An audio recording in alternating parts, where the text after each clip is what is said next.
बहुत सेवा करता था महात्मा जी की।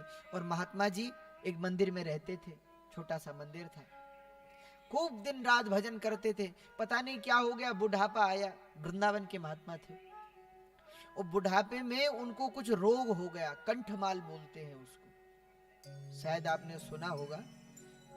बहुत सारे दाने बन जाते हैं कंठ में, बिल्कुल लड़ी जैसी बन जाती है, और उनमें पीड़ा होती है, रक्त उनसे बहता रहता है। ऐसी स्थिति उनकी हो गई, कंठमाल रोग कहते हैं उसको। वो रोग हो गया। अब जब रोग हो गया तो महात्मा जी को तो, वो तो महात्मा, परंतु शिष्य को बड़ा दुख हो। वो उसे पोछे, उससे रक्त बहे, पीड़ा हो, न तो भोजन कर पाए न जल पी पाए कंठ में। महात्मा जी फिर भी बड़े हठी महात्मा, माला लेकर बैठे, खूब जाप करें, खूब जाप करें। और शिष्य बड़ा परेशान रहे, खूब रोए, हमारे गुरुदेव के साथ कैसा हो गया।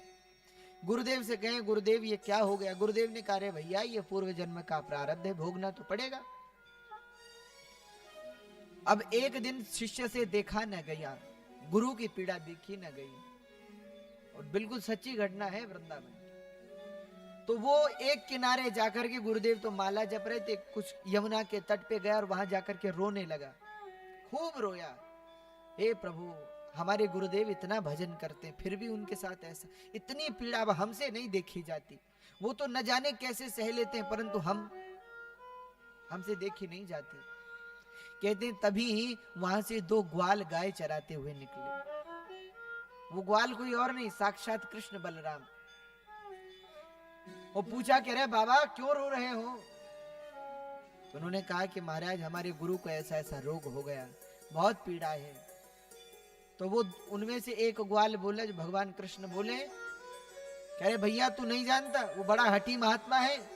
अगर वो चाहे ना, मन में एक बार भी सोच ले कि ये रोग खत्म हो जाए, तो यूं खत्म हो जाएगा उसका रोग, परंतु बड़ा हठी महात्मा है।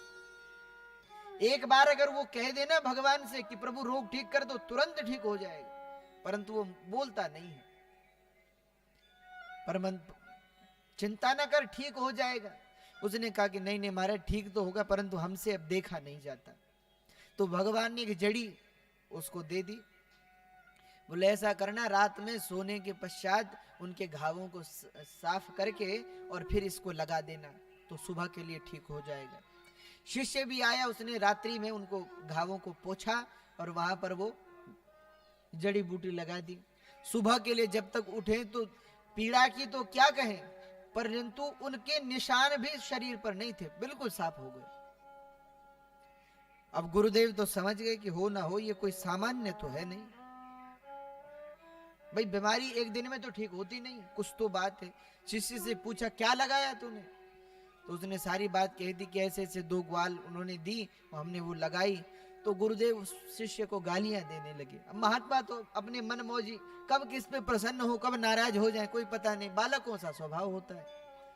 क्रोधित होकर गालियां देने लगे, अरे हमारी माला इसने न जाने कहां डाल दी, इतनी सुंदर माला हमारे ठाकुर जी ने हमें दी थी, वो पता नहीं कहां चली गई, न जाने इसने कल रात में क्या लगाया कि माला बिल्कुल साफ हो गई। रोने लगे, निकाल दिया शिष्य को, निकल जा हमारे आश्रम से। अब शिष्य कहे कि महाराज वो माला नहीं थी, वो तो पीड़ा थी, कष्ट था। नहीं, हमारे ठाकुर जी ने हमें माला दी थी और इसने हटाई वो। शिष्य ने हाथ जोड़े कि महाराज कोई उपाय बताओ, हमें निकालो मत, हम प्राण त्याग देंगे, बिना आपकी सेवा के नहीं रह सकते। तो गुरुदेव ने कहा तो जा हमारी माला वापस लेकर के आ। अब माला कहां से वापस लाए, तो शिष्य यमुना किनारे जाकर के रोने लगा, हे प्रभु ये क्या हो गया, हमने तो अच्छे के लिए वो घाव, वो पीड़ा ठीक करने के लिए, अब बाबा रो रहे हैं कि माला लाओ माला लाओ, हमें भी निकाल दिया।